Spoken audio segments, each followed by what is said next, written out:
Assalamualaikum warahmatullahi wabarakatuh. Oke, saya lanjutkan.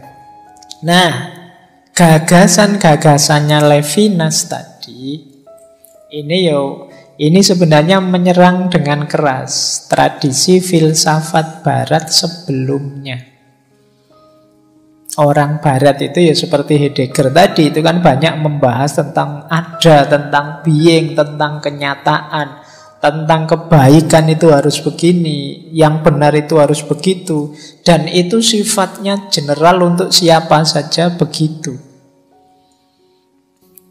Jadi teori-teori filsafat itu kan mengeneralisir segala sesuatu dalam satu teori. Dianggapnya semua manusia itu sama. Padahal setiap orang itu unik. Jadi Levinas mengkritik filsafat barat yang itu fokus membahas being. Being itu kan tentang ada sesuatu. Biasanya kalau membahas tentang ada itu terus ngomong ciri-cirinya ini, kategorinya ini. Dan teori semacam ini terus dianggap berlaku untuk semuanya. Manusia itu cirinya 1, 2, 3, 4. Nah, terus siapapun yang punya ciri ini baru disebut manusia. Kalau ada yang kurang, yang tidak, ya tidak. Ini gaya filsafat barat lama. Jadi kebijaksanaan itu cirinya 1, 2, 3, 4. Dan pokoknya ada 4 ciri ini, semuanya orangnya pasti disebut bijaksana. Padahal situasinya setiap orang mungkin beda-beda. Nah, ini yang dikritik oleh Levinas pada tradisi filsafat barat. Ontologi barat itu ontologi yang menyamaratakan semuanya, termasuk manusia. Padahal manusia itu unik. Setiap orang adalah pengecualian sebenarnya. Sebanyak ini yang hadir malam hari ini, itu kan saya yakin tidak ada yang sama persis isi dan cara berpikirnya. Nah, tapi begitu dibikin teori, terus dianggap semua sama. Mungkin kalian sekali dua kali baca komen atau berita tentang ngaji filsafat. Setiap malam Kamis, anak-anak muda berkumpul, semangat sekali belajar filsafat. Apa iya semuanya semangat sekali belajar filsafat? Wong yo ada yang pingin nongkrong saja, pingin ketemu teman saja, daripada nganggur di kos saja, ada macam-macam motifmu. Tapi kan begitu diberitakan, digeneralkan semua, seolah-olah semua begitu. Nah, ini kritiknya Levinas. Kita itu kan mikir selalu begini caranya. Selalu menganggap sama semuanya. Lupa bahwa kalau itu menyentuh manusia, pasti beda-beda. Iya, kalau alam sih ajek dia, konsisten dia. Tapi manusia tidak. Senang, susah, bahagia, menderita, dan lain sebagainya. Ini kalau manusia sifatnya unik. Jadi, suka dipukul enggak? Enggak suka, Pak. Semua orang mesti enggak suka dipukul. Ya belum mesti. Dalam situasi tertentu mungkin kamu minta dipukul. Kayak kalau di sinetron-sinetron lagi pacaran pinggir pantai terus kejar-kejaran pukul-pukulan. Nah, itu kan kamu minta dipukul. Kalau momennya kayak gitu, pukullah aku lagi. Jadi enggak. Kalau manusia unik, enggak seragam. Maka pertimbangkan keunikan masing-masing orang. Jangan zalim. Menilai orang, memaksa orang sesuai dengan kerangka berpikirmu. Itu kata Levinas. Baik, lanjut. Ada lagi kritik kedua Levinas terhadap filsafat barat. Ini yang nanti Levinas pakai istilah egologi.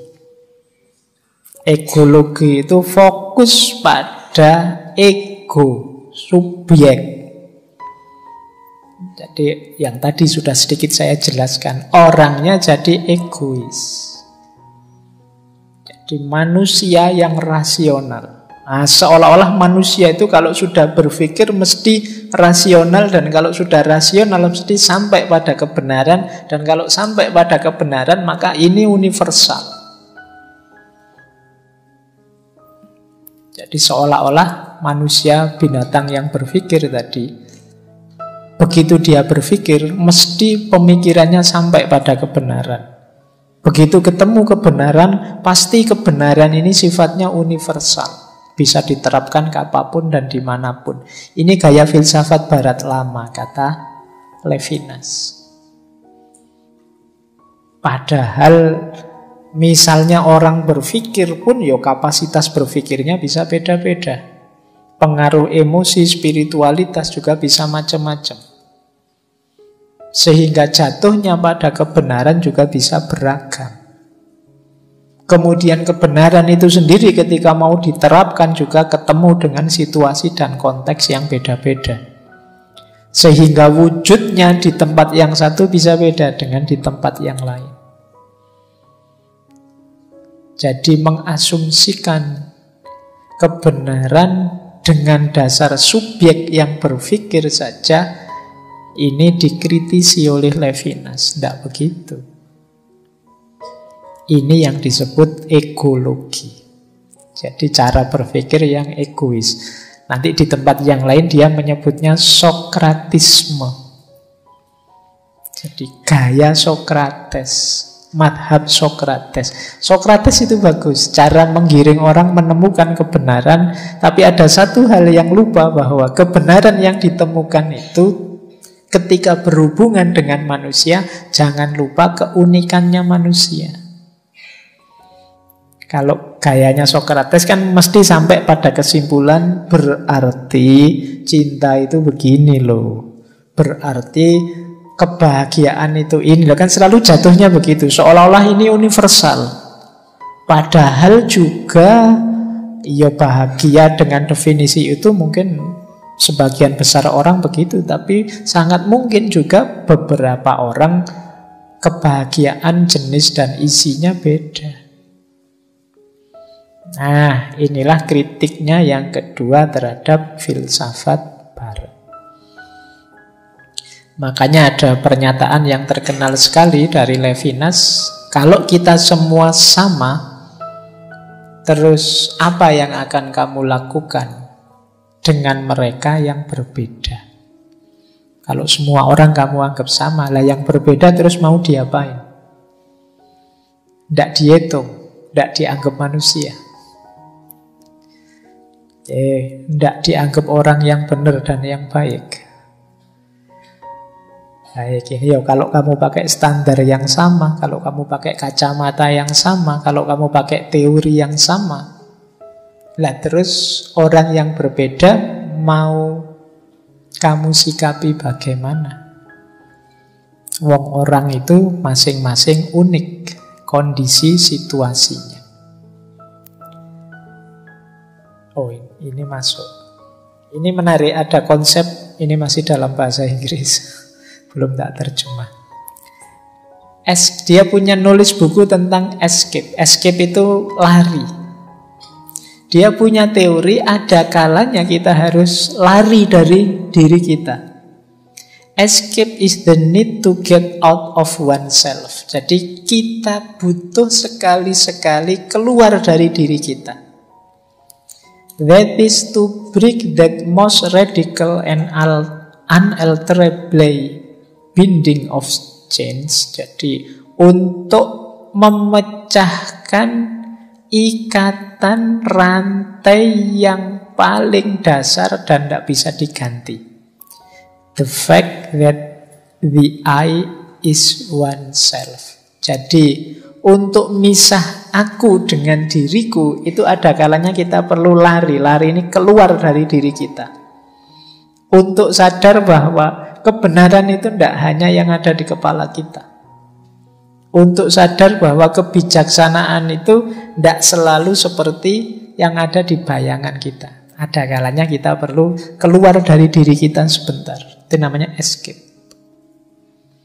Jadi kalau kita tidak keluar, fokus saja di dalam, ya tadi nanti jadi egois tadi. menganggap yang benar itu selalu aku. Nah, jadi ini salah satu teori, salah satu buku yang ditulis oleh Levinas tentang melarikan diri, tentang escape. Ya basa Jawane minggat. Ya, minggat dari diri kita sendiri. Jadi dalam rangka apa? Ya meluaskan pandanganmu, wawasanmu, kejumutanmu, kekatak dalam tempurunganmu. Itu kamu harus lari dari dirimu. Biar ngerti. Kalau pakai bahasa anak-anak hari ini kan ya pikniknya yang jauh. Jangan deket-deket saja. Jangan dari kampus kos. Yo sekali-sekali muter-muter dikit lah. Biar tahu sekitar-sekitar. Karena kadang-kadang orang itu kan begitu dapat langganan warung enak satu, terus fanatik, tidak mau nyoba-nyoba yang lain. Padahal mungkin yang lain ada yang lebih enak. Nah, pakai teori escape ini ya. Saya memang mengidolakan itu, tapi sekali-sekali escape lah. Siapa tahu ada yang lebih enak. Siapa tahu ada yang lebih bagus. Nah, ini teori dari Levinas tentang escape. Baik, ini masih panjang meskipun sudah quote.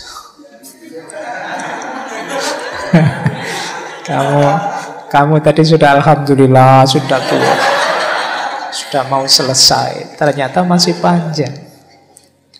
Baik, kalau dirangkum proses etika tanggung jawab ini, yang pertama diawali dari totalitas tadi ya.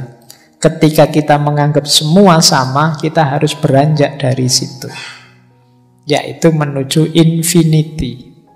Infinity itu kita anggap semua orang berbeda.